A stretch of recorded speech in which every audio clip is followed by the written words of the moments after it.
Hello, everyone, and welcome to McGill Cares webcast series supporting family and informal caregivers. I'm Claire Webster, a former caregiver, certified dementia care consultant, and founder of McGill University's dementia education program.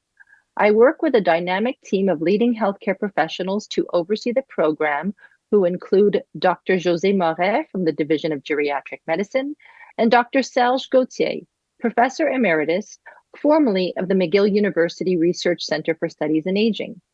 McGill Cares is supported by the Amelia Saputo Community Outreach for Dementia Care. Our program offers a comprehensive range of free resources to educate and support persons living with dementia, family and informal caregivers, healthcare professionals, medical students, and the public at large. One of our most important resources is our Dementia Companion Guide, which is available in 12 different languages. You can download a copy for free from our website at mcgill.ca/dementia. And printed copies are available to purchase on Amazon. All proceeds go to support our program. We also have all kinds of amazing other resources that are there, all free to support you. So I'm very excited for today's topic. It's called Applying the Positive Intelligence Approach to Caregiving. And my guest is my friend and my colleague, Joanne Besner, who has both professional and personal experience with caregiving. Joanne received her Bachelor of Social Work and Master of Business Administration from McGill University and a professional coaching designation from the John Molson Executive Centre at Concordia University. Ms. Besner coaches and facilitates workshops for healthcare professionals and community organizations, including the McGill University School of Social Work, where she's an internship liaison supervisor. Her 35-year career in Quebec community healthcare spans many roles, including frontline social work, clinical supervisor, manager, researcher, and trainer. Joanne is also the co-host with Lucy Barolek of a wonderful support program that we have at the McGill University Dementia Education Program called Caring Conversations.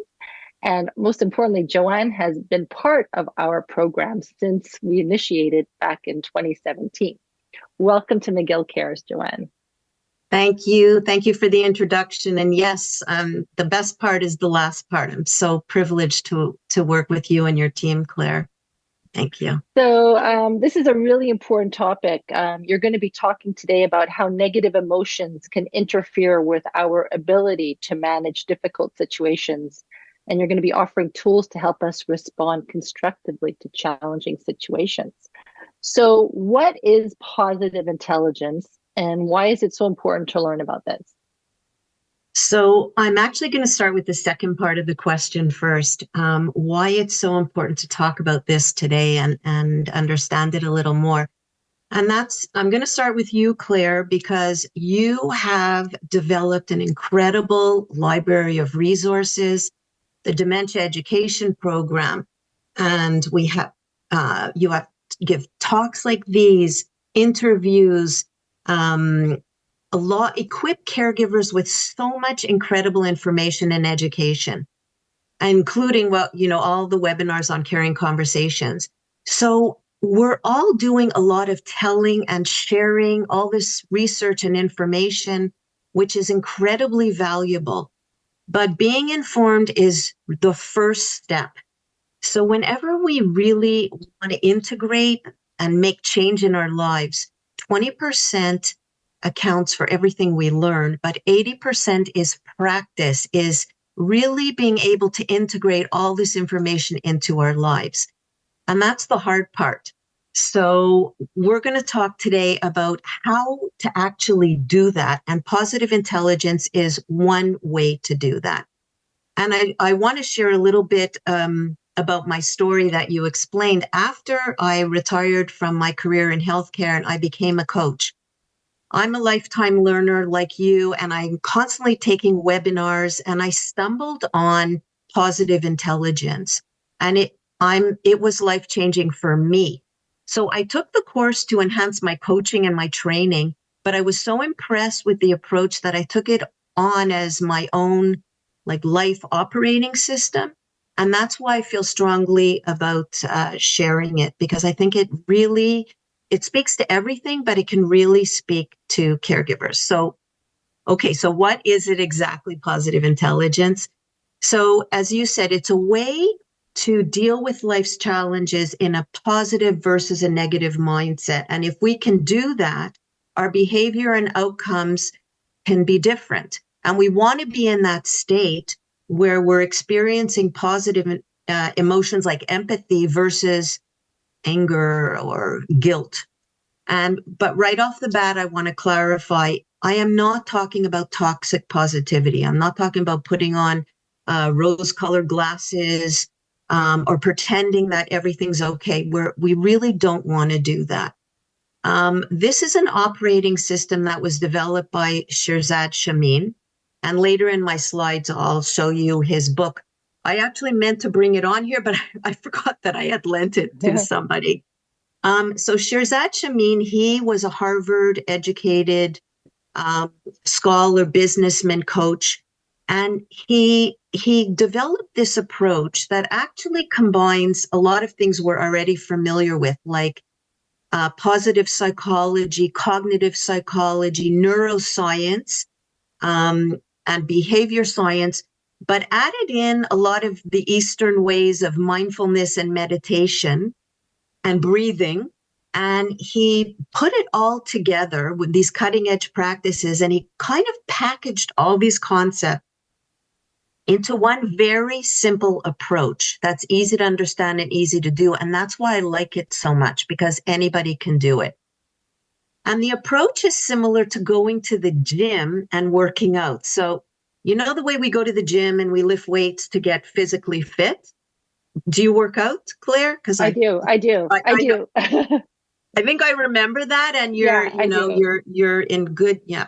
So we lift weights and we do repetitions to build our physical muscles, so we feel stronger, so that we can do all the work we need to do. So if you think about it, so how can we live well if we don't develop our mental muscles, especially for caregivers that are working with dementia? Caregiving can be draining sometimes on our mental capacities. So in positive intelligence, we call this mental fitness. So I'm really excited to learn more now. So you're going to share your slides. Well, yeah. And I'm going to tell you first, just before we get there, Okay. How do we define mental fitness?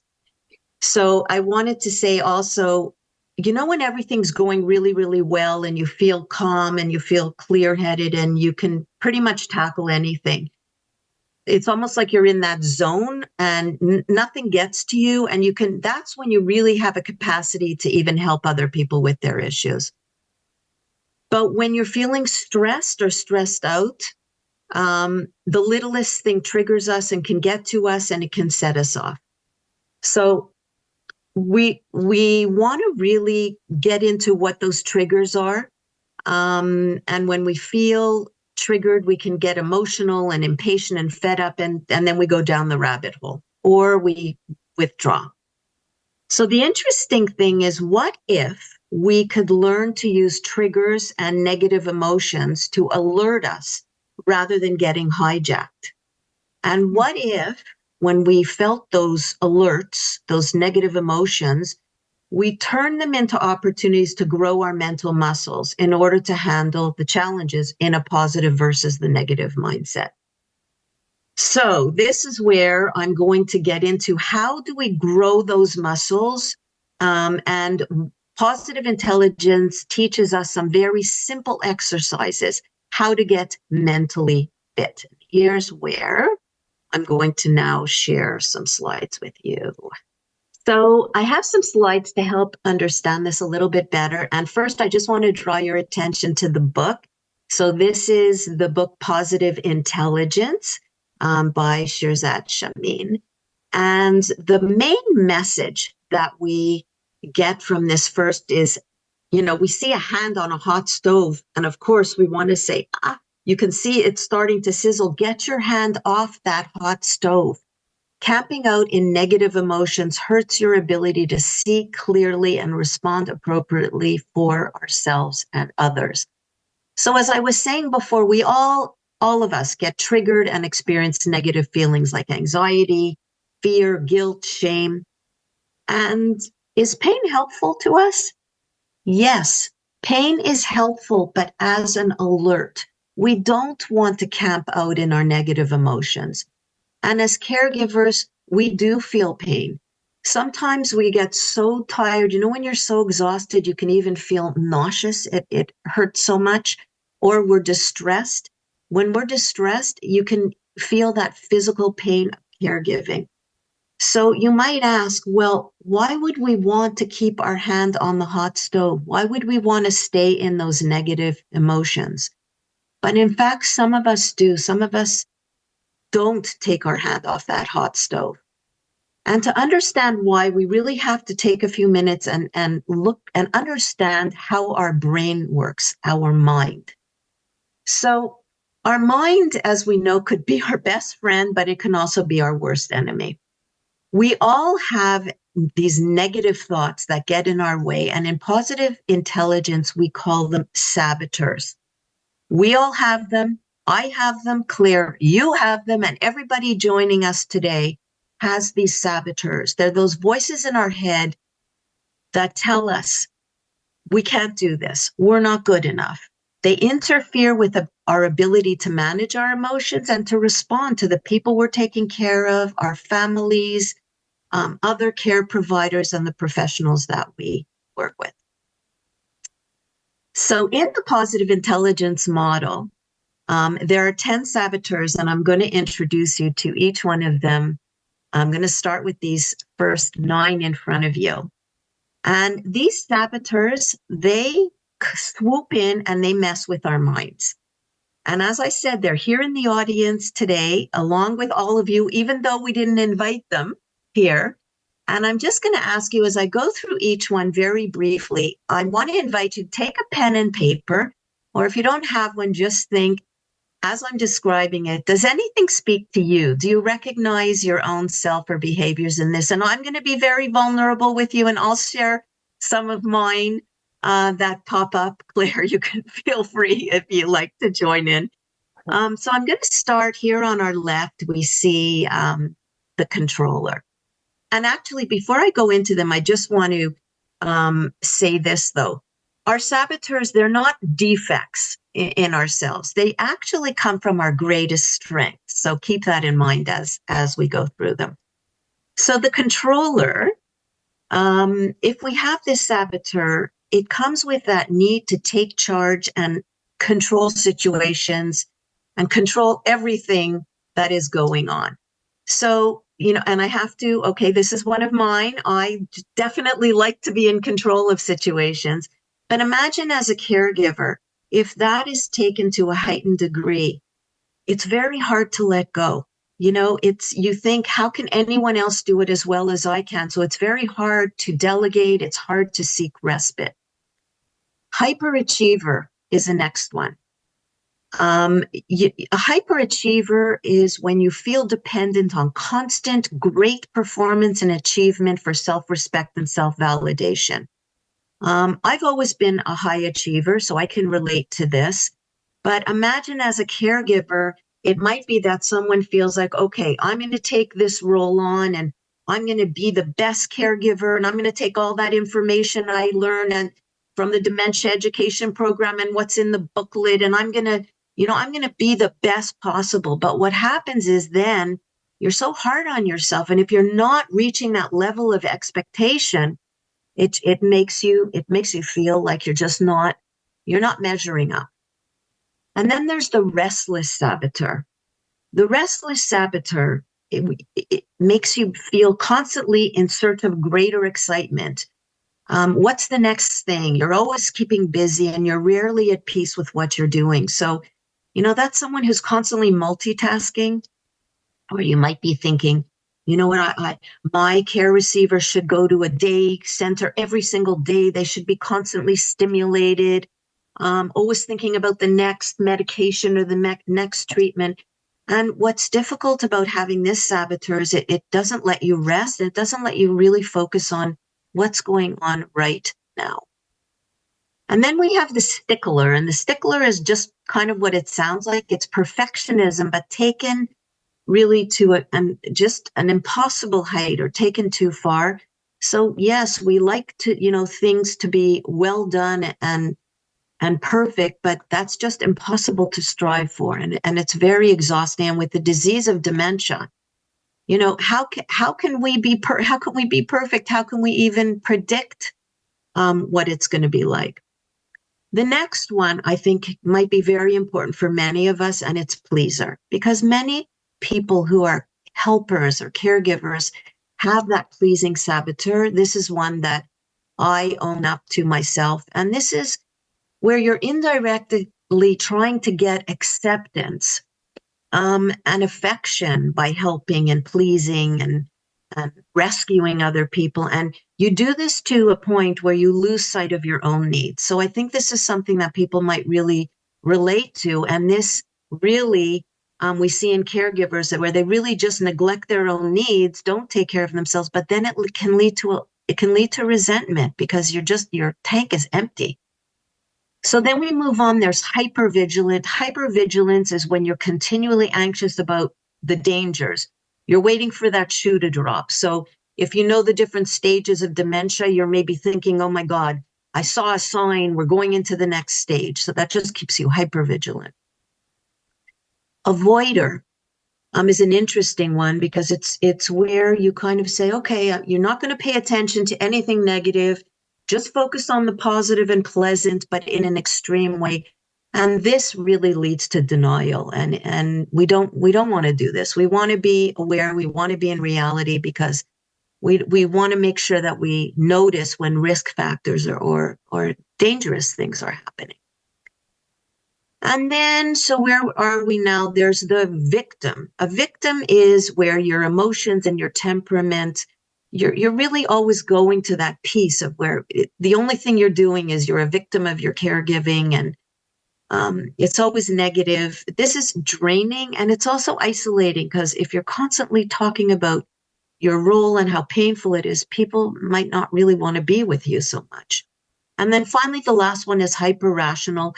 And this is where it's an intense focus on data. You're paying attention to information, but not necessarily to feelings and emotions. So this can also be troubling. So again, I'm going to repeat, saboteurs are not our deficiencies in us. We have them. They come from our greatest strength. But when they're in overdrive, they stop us from being the people that we're really meant to be, and they get in the way and they block us from what we need to do. So then I want to introduce you to the worst, nastiest saboteur of them all, and this is the judge. So the judge really, you can understand, sits on your shoulder and judges you and tells you you're not good enough. You could have done better. Other people are better caregivers than you. It's the master saboteur. And we judge ourselves, we judge others. But what's interesting is we also judge circumstances. So in other words, we had a pandemic. So if your judge is really strong, you might say, oh, well, just life can't be okay until the pandemic is over. And look what happened. The pandemic lasted 3 years and elements of still going on. But what about caregiving? If you judge, well, life just can't be good while I'm a caregiver, that's a very long journey to feel that way. So our judge, we really want to fight those terrible saboteur voices and come back strongly to them, which we're going to go into next. But I just want to draw your attention to the little picture on the left, which is the Wicked Witch. And I added this in because I have a very strong judge. And she sits on my shoulder. And she'll really tell me, I'm just not doing well enough. So I actually created a little facsimile of her, and she looks like this. And when I'm really feeling that I'm hard on myself, I will literally take my judge, put it on my desk in front of me to remind me, nope, I'm not going to listen to that judge. I'm good enough and I'm doing well enough. So I want to take a few minutes also to just go through what's the neuroscience behind this, because we're going to start to talk about how can positive intelligence help us combat these saboteurs by developing habits. So, and I'm going to do this very simply in black and white. Obviously, neuroscience is very complicated. I'm not a neuroscientist, but imagine imagine this is your brain. And in parts of your left brain, and here we have the brain stem, the limbic system, but in parts of your left brain, that's where your negative emotions lie, those saboteurs. But in the other parts of your brain, more centered on your right or your middle prefrontal cortex, if we're getting into the terminology, that's where your wise brain is. That's where you really want to be living or being most of the time. It's where we feel creative. It's where we feel curious and calm. So the question is, how do we get from our saboteur brain into our sage brain, and how do we stay there? Or at least, how can we be there most of the time? You know, we don't want to, we can't be perfect, but how do we get to our wise brain? So this is where mental fitness comes in, and this is where we have to go to the gym. Again, why would we go to the gym, and what's the purpose of this? So imagine that here, again, this is your brain, and something happens with your caregiver. An event, something they say, something they do, something they don't say. So it happens, and then here you're going to react. But I want to again mention one of my favorite thought leaders, Victor, my mind is blanking now, who he wrote the Man's Search for Meaning. And the idea is that there is a stimulus and there is a response. And in this space, we have the power to decide how we want to react. So very often, if we're triggered, something happens and we tend to react quickly and we go down the saboteur route. So what we want to do is strengthen muscles so that we move to more of our sage brain. And this is a little bit like if we're taking out our car and we're going to drive to a shopping mall, and we are always going the same way, but we're going the shorter way, which is a bumpy gravel road, and we're bumping along that road, and it gets us there faster. But there's a better way. There's another route that has a smoother paved road, and we want to look and say, you know what, we have a choice to take that better route. And if we start to take that better route and develop the habit, the more we can go there, we start to develop a habit. And that's exactly how our brain works. Our brain is malleable. Just because we've always reacted one way doesn't mean we can change and learn and practice to do it another way and not go down the rabbit hole. The more we do it, and if we're able to, we can end up having a sage or a more wise response to those difficult situations. So let's get to the gym and lift some of those weights so we can build our mental muscles. So in positive intelligence, we call repetitions PQ reps. So PQ stands for positive intelligence. And how we're going to do this, and it's in simply as taking 10 seconds or up to 2 minutes, where we literally stop and focus on one of our physical senses. And these are the exercises that we're going to do.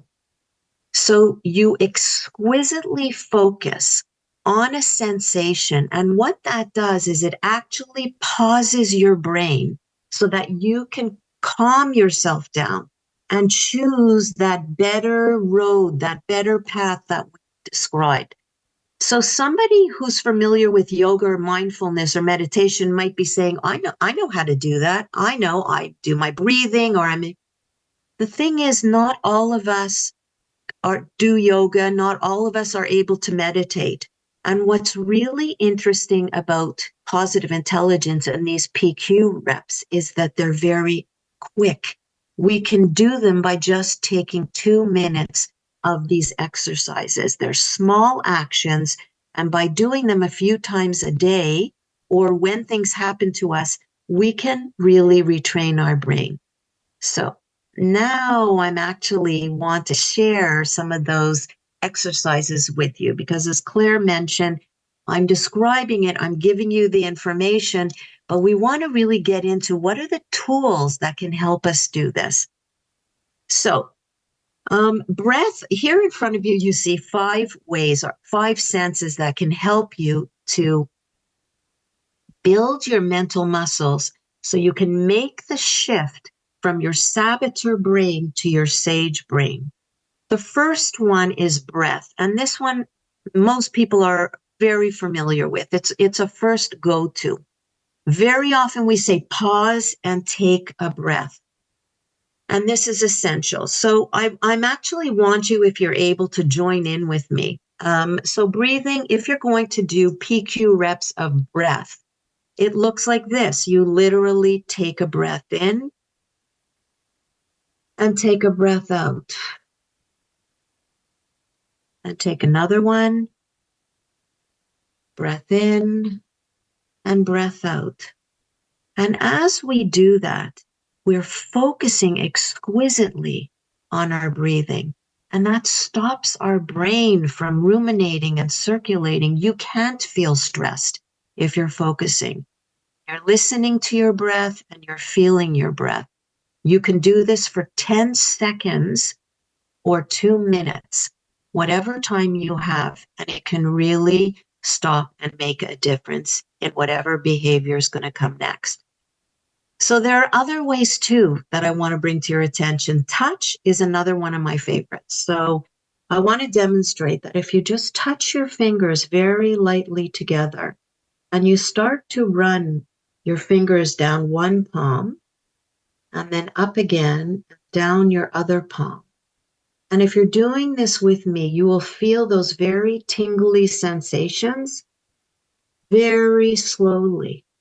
And you focus again very exquisitely. And again, it's a way to calm your brain and make the shift.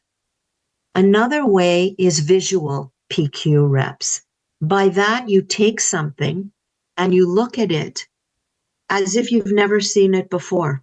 You look at it and all the intricate details. It could be a pillow, a cushion. It could be your laptop in front of you. The colors, the shadows, the textures, the shapes.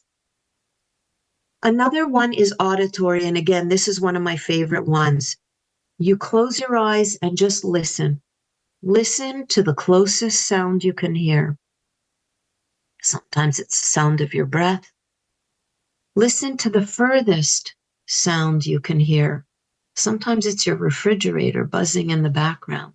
But one of my favorites is that I go on my balcony, weather permitting, and I have a hammock.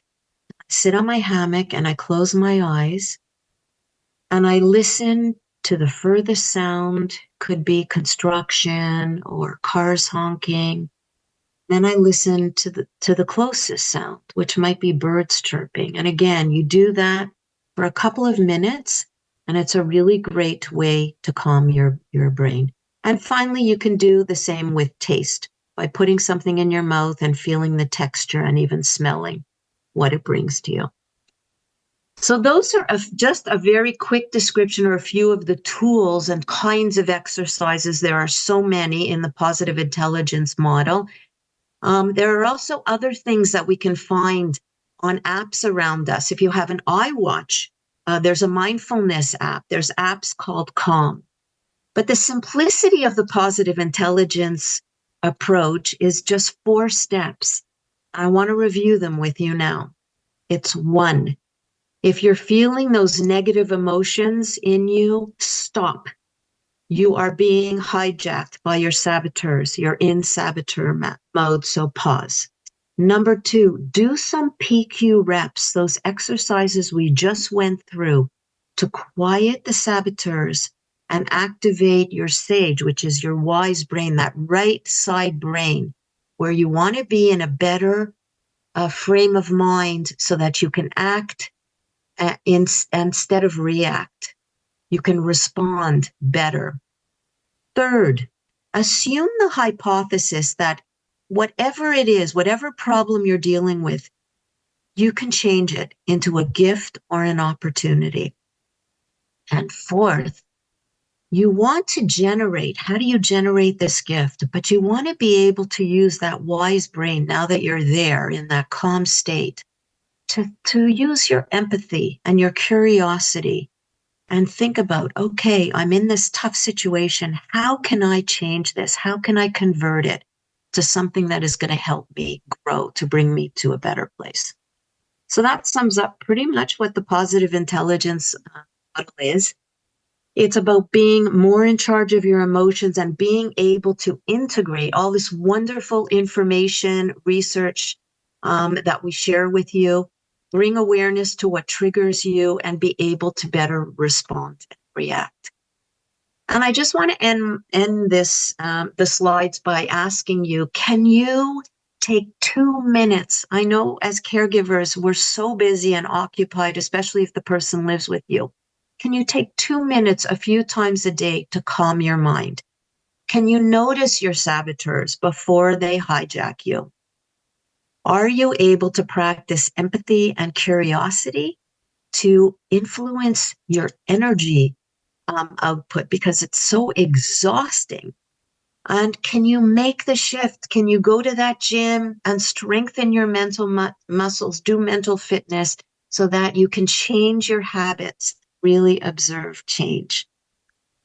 So that describes the model, Claire, and I hope I haven't gone on too long, but I'm going to close it if I can, and let me see how I can do this, and we can chat for a little longer. Joanne, thank you so much. I have to say, like my aha moment was really when you were showing the illustrations of those saboteurs. I think that was probably one of the best pictograms I've ever seen, and I was just looking at it and going, I mean, I don't think any of us are just one. I mean, I saw myself in multiple saboteurs, the stickler, the hyperachiever, the pleaser.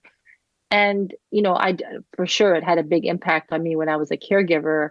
But even, as a woman, I find that, I mean, on a day-to-day basis, we sabotage ourselves. And I'm going to go out and I'm going to buy a little green witch and I'm going to stick the little green witch on my desk because I found that really, really helpful to be able to, look at that and go, that's me, that's me, that's me, but like stop, right? And do you find, like, do women sabotage themselves more than men, would you say? You know what? I couldn't answer that because we'd have to go to the research, and I coach both men and women. And in my experience, everyone has them to differing degrees. I want to just say one thing too, when we're children, even we're born, we're so honest and pure, and children act the way they do. But it's as we grow up and we develop our fears and our protective mechanisms that these come up.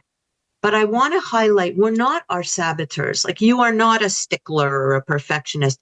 The saboteurs are speaking to you. So it's very important to know we're not our saboteurs. We're way more than our saboteurs, and we don't want to let them come and hijack us. But I think, women, we tend to be the carers. We tend to be the caregivers, the pleasers. So I think maybe men and women might have different types of saboteurs. I think a lot depends on your personality and what you're experiencing as well. But it's an interesting question. I know it is an interesting question. Yeah. So, I think the idea of taking something painful or difficult and turning it into a gift might seem a little bit difficult for many. I mean, I know, yes, the work that I'm doing is as a result of my very difficult experience that I had with my mother, but a lot of people don't. It's hard to go and find the positive, especially when you're living it, when you're in it, right? So how can you convert something that's so difficult into something positive? Like, how can we do that? Yeah. And I agree that it's, sometimes it could be off-putting. Like, I'm having such pain. Why would you tell me I'm going to turn it into a gift? That seems outrageous. So obviously in the moment, you're going to feel that pain. It's going to hurt you. And depending on how heavy, we talk about weights in a gym, depending on how heavy what you're going through is, if it's a little thing, it's easier to transition to a gift. If it's a heavier thing, it's more difficult and it may take some time. But I want to give you an example that I'll go to the worst case scenario, which there's one really effective example, and that's you've heard of MADD, MADD, Mothers Against Drunk Driving. So in fact, and of course, we never want to be living these horrible tragedies, but bad things happen. And the woman who started the organization, Mothers Against Drunk Driving, did it from her loss of a child who was hit by a drunk driver. So that's an example of where after a certain amount of time, she took that painful trauma and turned it into a gift by giving back and creating a legacy that her child would be remembered and helping other people. So that's kind of an example. But of course, there's other examples where whatever's happening to us, if we, it's almost like what you did, Claire. It's exactly what you did. You took your situation, and not right away, but you said, I want to give back and I want to create something that's going to help other people. So actually, I don't even think I have to go any further than that. Thank you. So the other aspects, we were showing those tips, like the breathing, the touch, the smell, and and one of the things is like, for a person though whose mind wanders, like is always wandering, and I'll be honest with you, I have never been able to meditate ever. My meditation is going for a walk in nature. I'm actually trying recently to not bring my phone with me. I'd be the type of person that walks and has to listen to the news or listen to music. But for a person who has a hard time to really focus, can positive intelligence work for them? Definitely. And I have to say, most people's mind wanders. It takes years and years to develop a focus where your mind doesn't wander. So if that happens, first of all, it's perfectly normal. It happens to me too. So what you can do, first of all, and it's in meditation too, or your walk in nature, if you want to get there, anytime you're breathing or you're touching something and all of a sudden you start thinking, oh my God, taking the person I'm caring for to the doctor. I have to remember to write everything that whatever, something's taking you away. It's okay. Tell yourself, oh, it's okay. Let me get back to the breathing. Take another breath and just bring your focus back to what you're doing. But I'll tell you what I do because my mind wanders. I'll choose a PQ rep that incorporates it in. So let's say I'm breathing and I'll take a breath in. And I'll breathe in. I might say breath. I'm focusing on the breath. But let's say I take a breath in and I'm thinking of the doctor's appointment. I might say doctor and bring my breath back. But I'm still doing it. And then I take a breath in, breath. And then I take a breath in. I'm back to the doctor. It's okay. I say doctor, breath, and breath. So you just acknowledge what is going through your head, but just bring it back and kind of integrate it in. So maybe you could try that. I mean, these are suggestions. And I think the key is find one that works for you. And again, don't be too hard on yourself. It doesn't matter if you don't do it perfectly, but your brain, even by trying to do it, you're going to calm your brain down. So caregivers have a hard time giving themselves permission to do something for themselves or to, really take proper care of themselves, right? And especially a caregiver who's feeling completely and utterly overwhelmed. So how could you give maybe one or two examples of how positive intelligence can be applied by caregivers, like on the spot? Oh yeah, you know what? You can take any example where, first of all, I want to answer this in two phases. First of all, you can do it preventively.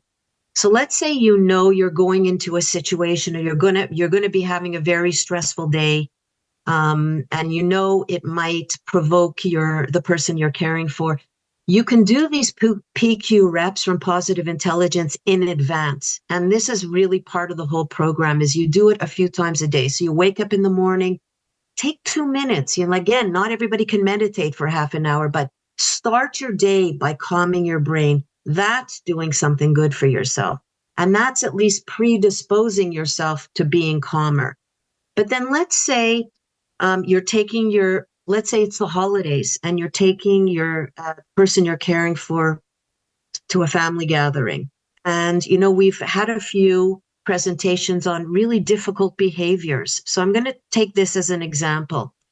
If your care recipient has difficult, maybe even sexual or aggressive behaviors, and you're in a situation with family members, and let's say they act out, and somebody reacts, somebody from your family says, I don't care what disease they have, I would never tolerate my partner, behaving like that, and they're reacting. So, our tendency might be to get defensive, to get upset, to cry, but with positive intelligence, again, there's your stimulus. Take that pause. Okay, do the 10 seconds. You can even rub your fingers together. Nobody knows what you're doing. Okay, you can do it a few seconds, calm yourself down. Note are you going to be hijacked? And then if you're in your calm brain, just say very calmly, let me explain to you. First of all, what you said, it really hurts me. Can I help you to understand this is part of his or her disease? This is not them. I need you to be with me. I need you to understand, and maybe if I can I sit down and talk to you and explain this? Or can I send you an article? Or would you go on a webinar with me? But this is our family, and I really need you to hear me and not attack me like that. So this is one way that we can try, it's so hard in the moment to speak like that. But part of it, calming our brain down, it at least gives us a chance. And the other thing I'm going to say is this doesn't happen automatically. It takes time. And that's what I mean. You can read about all of this. You can get the information, but unless you really commit to practicing it every single day, a few times a day, then only then can it become part of how you behave, how you manage your caregiving. Does that help a little bit? Yeah, and I think listening to you and I mean, I remember for so many years that I was living the caregiving journey, which was 10 years. My husband kept saying to me, like there's so many things in life that you can't control, but what we can control is how we react to situations, right? And so at that moment, exactly the way you were describing it, we have a choice of how we're going to react. We could either react negatively, or we can choose to not even. I used to find, or I'm finding now in my life, just being indifferent to how some people speak to you is the best, because sometimes when you're reactive, you're feeding the negative, right? You're feeding that negative. So sometimes it's better to we have that choice. We're just not going to react, and we're not going to take things personally, right? But it takes practice, right? But you've hit it on the nail. And I want to add something to that. You're right. We can't control we can control, or we try to control how we respond. But I do believe, we say we can't control other people. We can control that energy that we emit. So, and I love what you said. Sometimes you just don't say anything. But sometimes by emitting a positive energy to somebody who's reacted negatively, it's almost like you can counteract. So you can shift, and you can influence the energy that's going on between people. So, and I think just to add to this, like a lot of the times when I work with caregivers and they are burning out, I think it's about choosing how you're reacting, but it's about also becoming very selective of the people that you allow yourself to be surrounded with, the projects that you're committing to. And then you'll get to a point in your life where when you are feeling overwhelmed, you may have to choose to not spend as much spend as much time with certain people, including family members, and you may have to let go of those projects that are no longer stimulating to you, or because we can't do it all, right? So all that positive, you have to surround also your environment has to become more positive as well.